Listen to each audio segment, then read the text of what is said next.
Bonjour, cette nouvelle vidéo va consister à vous expliquer les lignes justificatives de Revit. Généralement, lorsque quelqu'un veut réaliser un mur, il ne prend pas la peine de comprendre certains détails et il réalise rapidement, il s'en va parce qu'il n'a pas le temps. Et nous sommes maintenant dans le chapitre les éléments 3D d'architecture de Revit. C'est l'une des parties la plus importante du logiciel. Donc si tu aimes tout ce que je fais, tu peux t'abonner, activer la cloche pour ne pas rater les prochaines vidéos que je vais mettre en ligne, où on va parler vraiment de beaucoup de choses. Donc, comment comprendre les lignes du moins justificatives de Revit? Donc, pour mieux vous expliquer, je vais réaliser un mur quelconque. Donc, je vais venir juste ici, un mur d'architecture, et je vais réaliser un mur quelconque, pour qu'on puisse comprendre ensemble. Voilà. Maintenant, on va venir ici, je vais le sélectionner. Maintenant, les lignes justificatives, lorsque tu attends une ligne justificative, tu dois comprendre que sur le mur que je viens de dessiner ici, sur l'espace de travail de Revit, cette ligne-là se trouve juste ici. Vous regardez juste ici, il y a un point. Et vous allez voir juste devant ici, il y a un point. Voilà. Maintenant, ici, ça signifie la position, je peux dire de la face du mur. Soit si tu veux avoir une position intérieure au niveau de ta face, soit si tu veux avoir une position extérieure au niveau de ta face. Donc, vous allez comprendre quelque chose. Donc, celle-là, on peut la déplacer. Lorsque je réalise cette méthode, vous voyez que le mur, la face du mur ne bouge pas. On a l'impression que la face du mur ne bouge pas. Pourquoi? Parce que la ligne justificative de ce mur que je viens de réaliser sur l'espace de travail de Revit est sur l'axe. Vous voyez ici. Cette ligne-là se trouve juste ici. Donc, on n'arrive pas à la voir bien parce qu'elle se trouve sur l'axe. Voilà. C'est-à-dire le milieu. Donc, on a plusieurs manières de positionner les lignes justificatives. Et on a 6 positions pour les lignes justificatives. Et pour pouvoir comprendre ça, ou même pour pouvoir adhérer à cette option, lorsque vous réalisez vos murs, vous allez toujours avoir une ligne justificative qui va apparaître. Mais généralement, on ne prend pas la peine de comprendre la chose. Donc, pour pouvoir avoir cette position au niveau des lignes justificatives, vous venez juste ici, regardez juste en bas ici, ligne justificative. Et actuellement, cette ligne-là se trouve sur l'axe. Regardez juste devant axe du mur.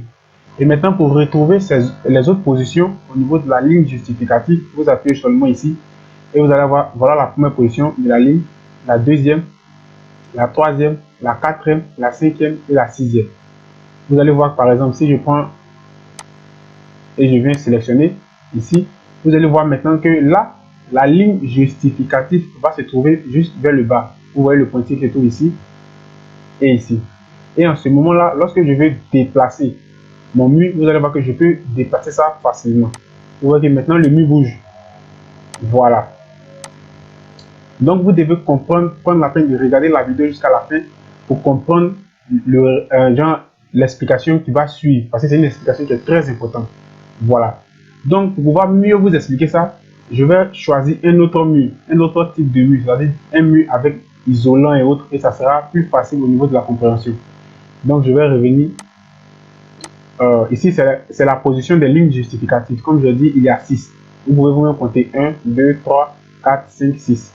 Donc, je vais choisir un autre mur. Je vais revenir au départ d'abord. Je vais mettre sur l'axe et je vais choisir un autre mur. Par peine, voilà, je vais prendre celui-là. Donc, quand je vais appuyer, voilà.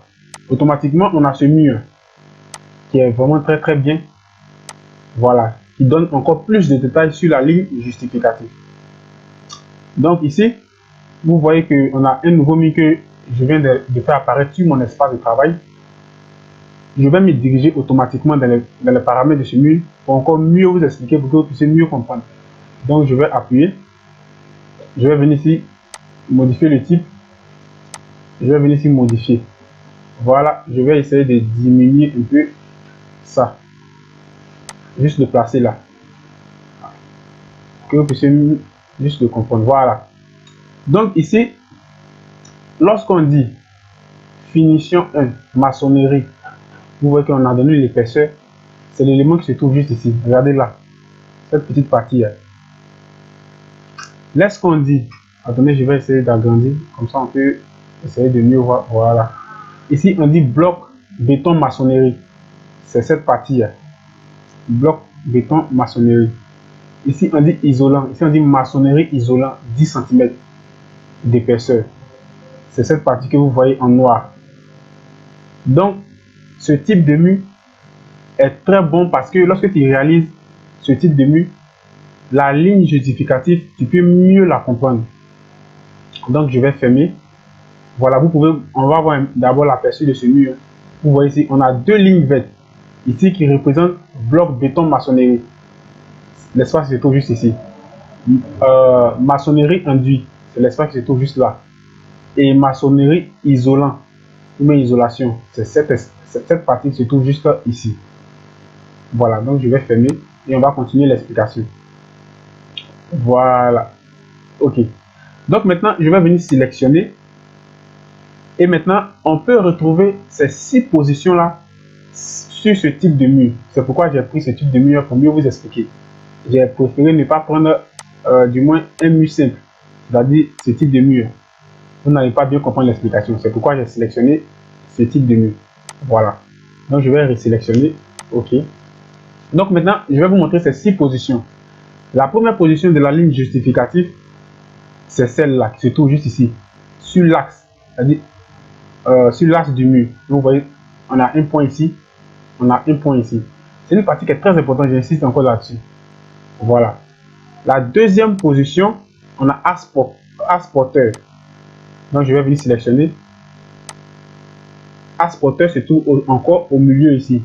Axe porteur. Donc vous allez remarquer que ici, le point qui se trouve là et ici, on a l'impression que ça n'a pas déplacé. Mais en réalité, ça s'est déplacé. Voilà. Mais vous devez comprendre qu'ici, on a dit axe porteur. Voilà. Donc je reviens encore dessus. On dit fini extérieur. Donc je vais sélectionner fini extérieur. Lorsque je vais sélectionner, vous allez voir qu'automatiquement, elle va se placer à ce niveau. C'est-à-dire la ligne justificative. Ici et là. Je vais encore déplacer pour qu'on puisse mieux comprendre cette partie. Lorsque j'appuie, on voit que la ligne justificative encore se déplace vers le bas ici. C'est une partie qui est très importante de Revit. Voilà, comme je le dis, généralement vous allez voir que les gens quand ils prennent Revit, ils n'ont pas le temps de tout ça.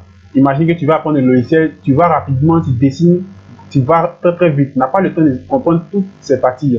C'est pourquoi je te dis de prendre la peine de t'abonner, au moins 5 secondes, activer la cloche pour ne pas rater les prochaines vidéos que je vais mettre en ligne.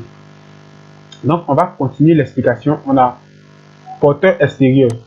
Donc quand je viens porteur extérieur, vous voyez que la ligne justificative maintenant se trouve ici, jusqu'à là. Vous pouvez remarquer cela. Je vais venir mettre ici porteur extérieur. La ligne justificative se trouve maintenant ici, jusqu'à là. Donc c'est pourquoi c'est très du moins important de bien placer vos lignes justificatives, de justification. Donc maintenant, je vais réaliser un mur, c'est-à-dire je vais continuer à tracer un mur pour poursuivre dans le même sens. Voilà, on va essayer de venir juste ici. Je vais m'arrêter là et je vais venir juste là. Voilà. Je pense que ça va. Hein.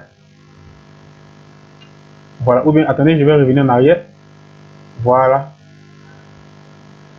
Je vais appuyer ici. Si je fais ça. Voilà. Donc ici, si je viens dessiner par exemple un autre mur, ce type, on va voir quelque chose pour mieux comprendre. Voilà. Voilà. Donc ici, vous constatez que, attendez, voilà, je vais laisser ça, comme ça je pense que c'est bon. Ici, vous constatez que voilà notre mur. On a isolation en maçonnerie, on a bloc porteur et ici on a l'enduit. Généralement, quand on réalise des constructions sur n'importe quelle construction, du moins en réalité anti-enduit. Mais ici, on a l'enduit. Donc ici, on peut modifier au niveau de l'isolation. Voilà, tu peux venir ici, par exemple, on va venir juste là. On voit qu'ici, l'isolation maçonnerie, c'est, par exemple, j'ai mis 0,02. Donc ici, si moi je veux par exemple 50, je vais agrandir et je vais appuyer OK. Automatiquement, vous allez voir que l'isolation ici va grandir. Voilà, donc, avant de terminer cette vidéo, le plus important, c'est de comprendre tous ces détails-là avant de réaliser quoi que ce soit sur votre logiciel de construction Revit. C'est vrai, généralement, je vais insister là-dessus. Lorsqu'on veut apprendre un logiciel, on n'a pas du moins ce temps-là de comprendre tous ces détails-là. Parce que la ligne justificative, c'est un élément qui est très important pour l'explication du logiciel Revit. Parce que ça va vous faciliter vraiment beaucoup de trucs. Je vais vous laisser aussi mon compte Instagram, Telegram. Je suis plus actif sur Telegram, donc je vais vous laisser aussi ça dans la description de la vidéo. Si tu as des questions sur cette vidéo, mais si tu veux apprendre aussi Revit, tu peux aussi me poser des questions là-bas. Et aussi, si tu viens de me connaître sur cette vidéo et que tu veux apprendre Revit, prends le temps de regarder les premières vidéos si tu es un débutant. Tu commences au début jusqu'à la fin pour comprendre au moins la progression de l'explication du logiciel que je suis en train d'expliquer. Donc, comme je le dis, avant de terminer encore, nous sommes dans la partie 3D d'architecture du logiciel et c'est la partie la plus importante, l'une des parties du moins qui est très importante pour l'explication de Revit. Donc, si tu es intéressé, abonne-toi, active la cloche pour ne pas rater les prochaines vidéos. Sur ce, je vais vous dire à la prochaine pour une autre vidéo et que Dieu vous bénisse.